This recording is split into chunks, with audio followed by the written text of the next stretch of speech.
June 11 ఈరోజు చరిత్రలో జరిగిన ముఖ్యమైన విషయాల గురించి తెలుసుకుందాం. జూన్ 11, 1754 స్కాటిష్ రసాయన శాస్త్రవేత్త జోసెఫ్ బ్లాక్ కార్బన్ డయాక్సైడ్ కనుగొన్నాడు. అలాగే 1866 జూన్ 11 ప్రస్తుత అలహాబాద్ హైకోర్టు ఆగ్రా హైకోర్టుగా స్థాపించబడినది.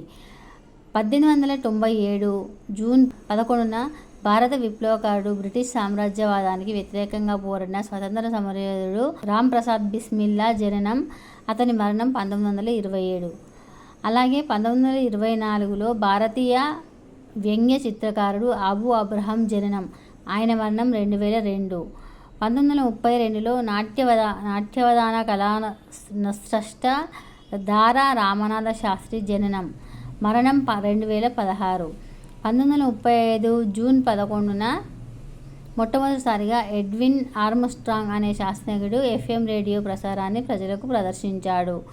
1948 జూన్ 11 బీహార్ రాజకీయ నాయకుడు లాలూ ప్రసాద్ యాదవ్ జననం.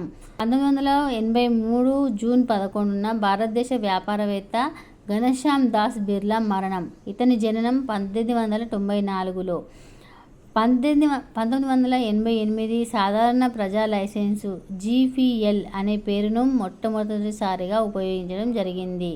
2013 జూన్ 11 భారతదేశ మాజీ కేంద్ర మంత్రి, కాంగ్రెస్ నాయకుడు విద్యా చరణ్ శుక్లా మరణం. ఈయన జననం 1929లో జరిగింది.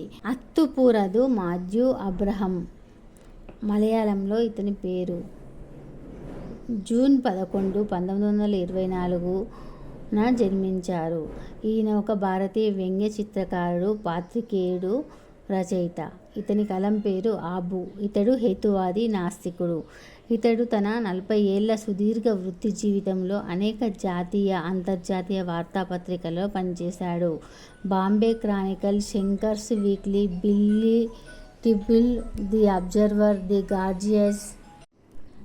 గార్డియన్, ది ఇండియన్ ఎక్స్ప్రెస్ ఇతడు పనిచేసిన పత్రికలలో కొన్ని మాత్రమే. తొలి నాళ్లు. ఆబు కేరళ రాష్ట్రంలోని మవేలికర గ్రామంలో MM మాథ్యూ, కాంతమ్మ దంపతులకు జన్మించాడు. ఇతడు తన 3వ ఏటి నుండే బొమ్మలు గీయడం మొదలుపెట్టాడు. తిరువనంతపురం యూనివర్సిటీ కాలేజీలో ఫ్రెంచి, గణితం, ఇంగ్లీషు ఐచ్ఛికాంశాలుగా 1945లో డిగ్రీ పూర్తి చేశాడు. ఇతడు విద్యార్థి దశలో టెన్నిస్ ఛాంపియన్గా ఉండేవాడు. చదువు ముగిసిన వెంటనే ఇతడు బొంబాయి వెళ్ళి బాంబే క్రానికల్ పత్రికలోనూ, దాని సోదర పత్రిక ది బాంబే సెంటినెంటల్లో జర్నలిస్టుగా చేరాడు. బ్లిట్జ్ భారత్ పత్రికలో కార్టూన్లు గీయడం మొదలుపెట్టాడు. 1951లో ప్రముఖ కార్టూనిస్ట్ K. శంకర్ పిల్లై ఇతడిని తన శంకర్స్ వీక్లీలో పనిచేయవలసిందిగా ఢిల్లీకి ఆహ్వానించారు. లండన్లో పని. 1953లో లండన్లోని ది స్టార్ పత్రిక సంపాదకుడు ఫ్రెడ్ జోస్ ఇతడిని లండన్కి రావాల్సిందిగా ప్రోత్సహించాడు. ఇతడు తన 32వ ఏట లండన్లో అడుగుపెట్టాడు. లండన్ చేరిన వెంటనే అతడు Punch, Daily Sketch, Everybody's, London Opinion, Eastern World మొదలైన పత్రికలకు అబ్రహం అనే కలం పేరుతో కార్టూన్లు వేయడం ప్రారంభించాడు. 1950లో ట్రిబ్యూన్ పత్రికలో ప్రచురించబడ్డ ఇతని 2 కార్టూన్లను చూసి ప్రపంచంలో అతి పురాతనమైన ఆదివారం వార్తాపత్రిక ది అబ్జర్వర్ సంపాదకుడు డేవిడ్ ఏస్టర్ ఇతడికి తన పత్రికలో రాజకీయ కార్టూనిస్టుగా స్థిరమైన ఉద్యోగాన్ని ఇచ్చాడు. అతని సలహాపై అబ్రహం అనే కలం పేరును తన చిన్ననాటి ముద్దు పేరు ఆబుగా మార్చుకున్నాడు. ఆబు బ్రిటిష్ సంస్కృతిలో మునిగిపోయి వేడి రాజకీయ కార్టూన్లు గీశాడు. ది గార్డియన్ పత్రిక ఇతడిని త్రికరణ శుద్ధిగా వామపక్ష భావజాలాన్ని నమ్మి ప్రభుత్వానికి పక్కలో బల్లెంలా తయారైనాడని అభివర్ణించింది. 1962లో ఇతడు క్యూబాలో చెగువేరా చిత్రాన్ని గీశాడు. ఫిడెల్ క్రాస్ట్రోతో సుమారు 3 గంటలు ఒక నైట్ క్లబ్లో కలుసుకున్నారు. తర్వాత 1956 సెప్టెంబర్లో ఇతడు ది గార్డియన్ పత్రికలో చేరాడు. ట్రిబ్యూన్ పత్రికకు వారం కార్టూన్లు వేశాడు. 1968లో వియత్నాం యుద్ధంపై వెలువడిన వర్టిన్ ఆఫ్ వియత్నాం అనే కార్టూన్ సంకలనానికి సంపాదకత్వం వహించాడు. వర్టిక్స్ ఆఫ్ వియత్నాం అనే కార్టూన్ల సంకలనానికి సంపాదకత్వం వహించాడు. స్వదేశానికి తిరిగి రావడం. ఆబు 1969లో తన మొదటి భార్య సరోజిని తర్వాతి కాలంలో విడాకులిచ్చారు. ఇద్దరు కూతుళ్ళు ఆయిషా, జానకిలతో భారతదేశానికి తిరిగి వచ్చాడు.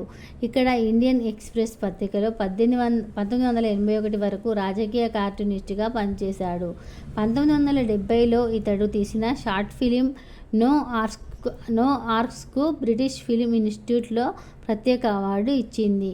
1972-78ల మధ్య ఇతడు రాజ్యసభలో నామినేట్ సభ్యుడిగా ఉన్నాడు.